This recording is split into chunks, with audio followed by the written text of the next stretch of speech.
10 seconds, 5 seconds, start. Mr. Speaker, I must at the outset thank you for giving me this opportunity to take part in the general discussion on the budget for the year. I wish to congratulate the Honorable Finance Minister on his presenting such a good budget which aims at improving the conditions of the weaker sections of society.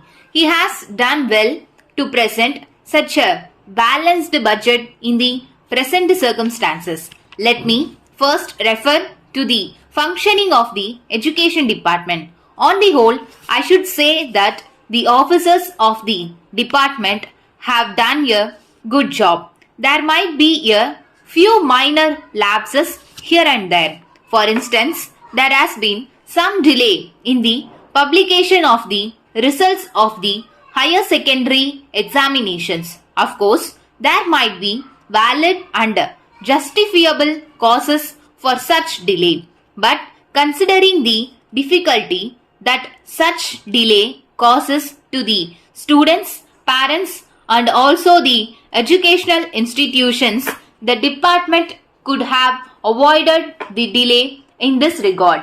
I am happy to note that the department has taken note of the criticisms made in the past years with regard to the delay in the sanction of grants and scholarships and had taken effective steps to ensure that the schools received the grants and the students received their scholarships in time. I thank the departmental officers for being responsive to the suggestions and remarks made on the floor of the House.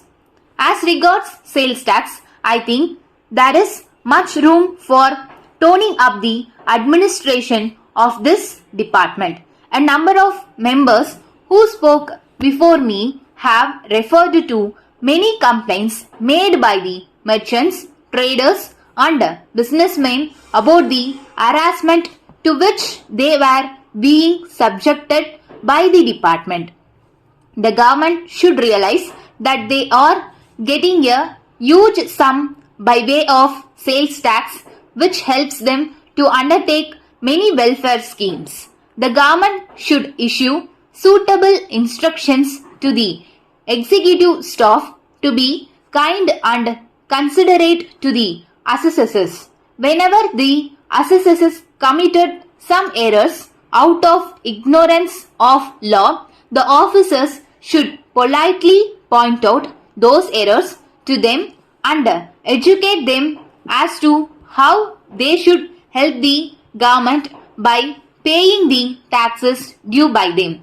There should be perfect understanding and cordiality between the assessors and the department. Once these are established, I am sure there would be no room for many of the complaints that are now being made against the officials. The task of collection of tax is a difficult and delicate one, and it should be dealt with carefully. As far as the Forest Department is concerned, I would like to congratulate the Honorable Minister in charge on the keen personal interest taken by him to prevent the indiscriminate cutting of trees in the forests.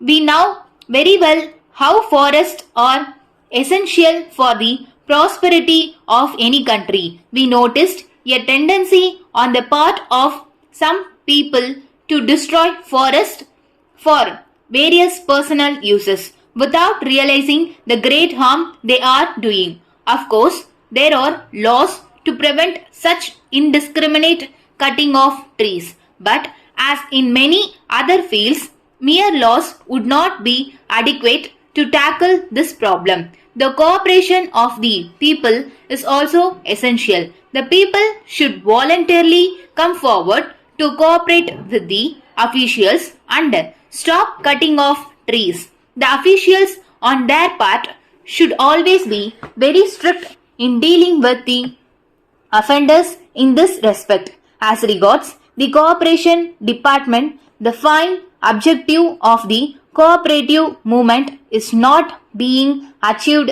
in many cases.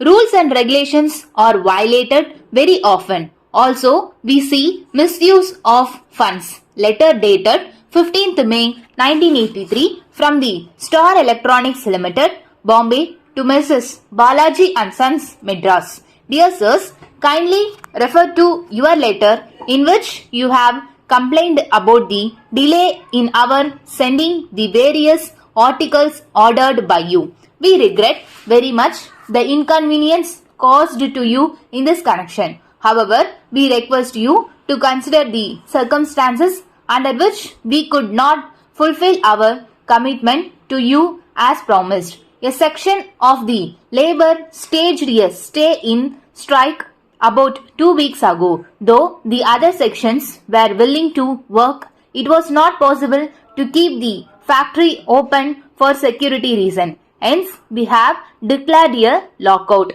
The demands of the workers are not reasonable and are against the terms of the agreement entered into between their representatives and the management.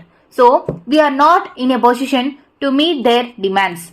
We have explained this position to the labor officers and they are trying to bring about a settlement after holding talk with the representatives of the workers. We hope that their efforts would be successful and the workers would accept their advice and call off their strike. In any case, we hope to settle this matter amicably within 1 or 2 weeks and open the factory by the 10th of the next month. We propose to work the shifts and try to execute all pending orders promptly.